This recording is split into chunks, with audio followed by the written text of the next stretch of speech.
What's up guys, Steel Frodo here, and this is going to be a quick video talking about something that I really like. It's a show that I've been watching in my free time that I've been planning to do a review of. I'm not going to go over the entire story, and if you guys read the title you already know what it is, but I'm going to be talking briefly about why I like Overlord so much, and why I think it's probably one of the best starting life in another world shows that I've seen in a very long time. So let's talk about it.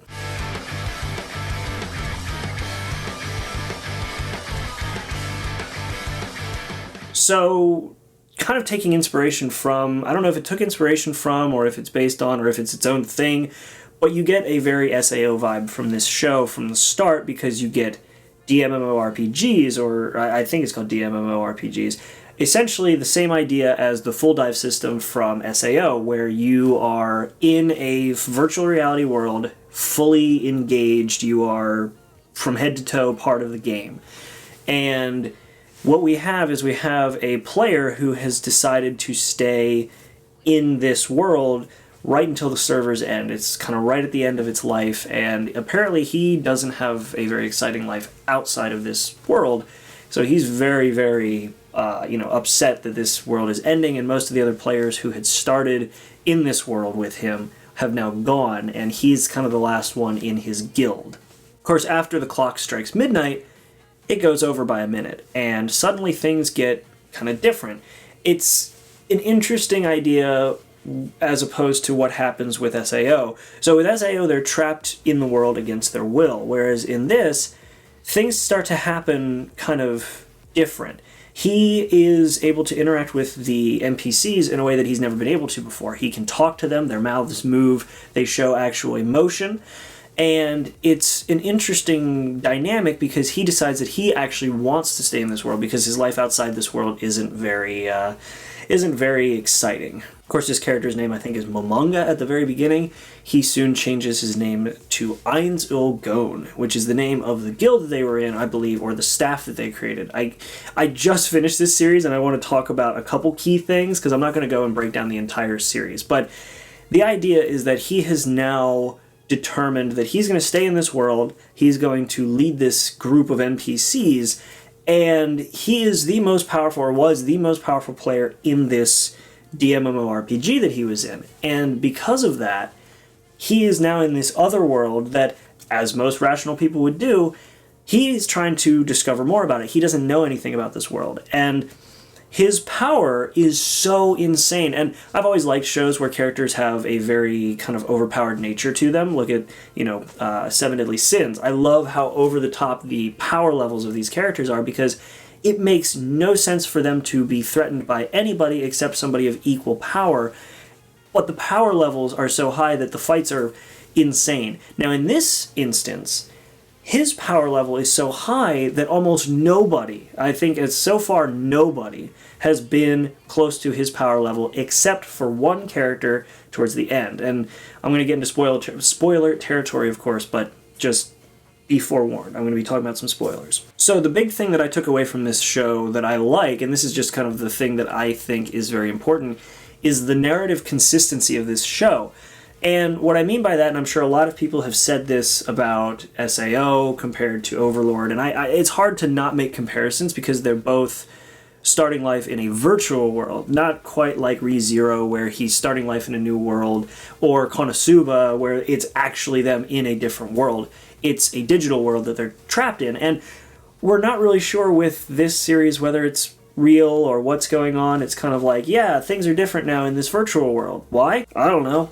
Keep on going, just talk about the story. So it's interesting. But what I like about Ainz-il-Gon is the fact that his power level is so high, but it's consistently high. So every time he goes up against an enemy, he's already a badass. So literally, the fights you see him in, he's going to win.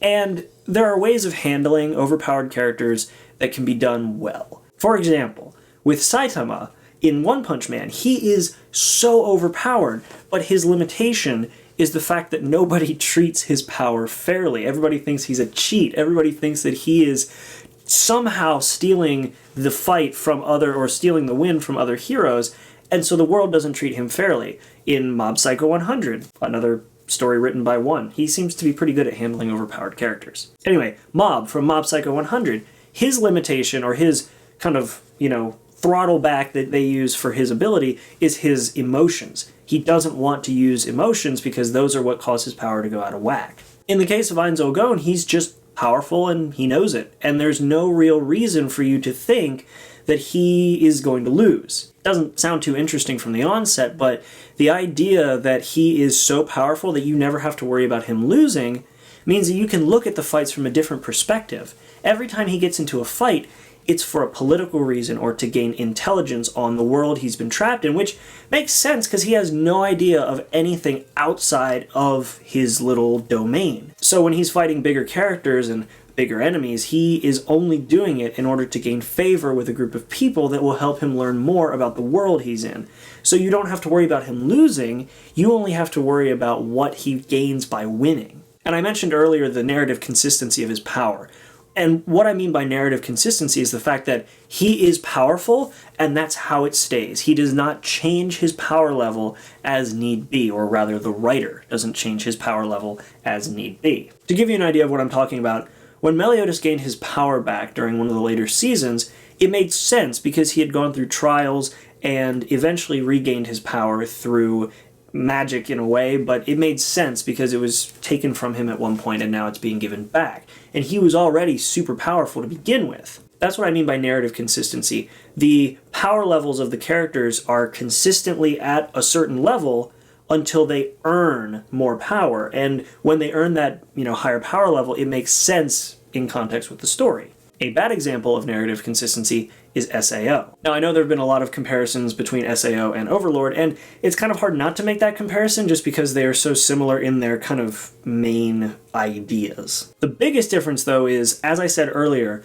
Ainz Ooal Gown is powerful, and he stays that way, and that's all you need to know. That's all that matters. He is the most powerful character you're going to come across in the show. Kirito from SAO, though, is different. He's powerful, but he's more powerful when the plot needs him to be. Take, for example, the fight between Kirito and Heathcliff. He was going to lose that fight. He had lost that fight.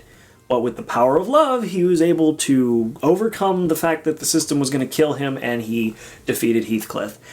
It was very stupid in that regard, and yeah, I mean, it's cool visually, and as a story, it's kind of like, oh, it's, dramatic, and it's great. But from a storyteller and from a writing standpoint, it's the cheapest and easiest way to overcome some sort of obstacle. How's he supposed to get out of this fight? I don't know, just power him up a little so that he can win. That's the problem with SAO, and that's what I like about Overlord. I'll give you another example, but this is going to get into spoiler territory, so you've been warned. When Lord Ainz fights Shaltir, we see that Shaltir is the only character who comes close to actually giving him a good run for his money with power. But through the power he already has, through his wits, through abilities, and through magic, he's able to win.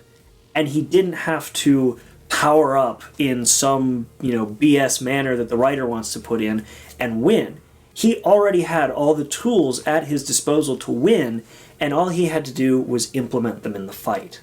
I know I'm not talking too much about the story, I'm just talking about what made the show good, but I think that's really what makes the show good, is the fact that the story is good, but the elements that create the story are also phenomenal. This show is probably one of the best written starting life in a new world shows that I've seen in a very long time. I'm genuinely enjoying it. I've been writing a review about the entire series and what I think about it, and considering there's a third season coming out currently, or it's already out, I'm definitely going to be doing more reviews of this show. I need to catch up, though, because I'm running through Season 2 right now. I just started, and I'm learning about lizard people. It's kind of weird. But once I catch up on Season 3, I will be doing an episode-by-episode review once newer seasons come out. And, of course, I'm really excited to continue this story because if the writing is as good in the following seasons as they are in this season, I'm all about it. I'm really excited to see what's going to happen. So I guess we'll see. But that's been kind of my quick summary of why I think that Overlord is probably, at least in terms of the video game theme, the best starting life in a new world series that I've seen in a long time. I think Konosuba could give this show a run for its money in terms of writing, but I think that's for other reasons. But thank you guys very much for sitting through and watching this video. I hope you guys enjoyed it. I'm going to be trying to do some shorter reviews like these, kind of covering elements of shows, not the whole series, because those those can run on for quite a while, and I know that that can get pretty boring for you guys. But thank you for watching. I hope you guys enjoyed this video. Let me know in the comments if you guys agree, if you think that there's something I missed. And apart from that, I'll see you guys in the next video. Make sure to be there and have a good one.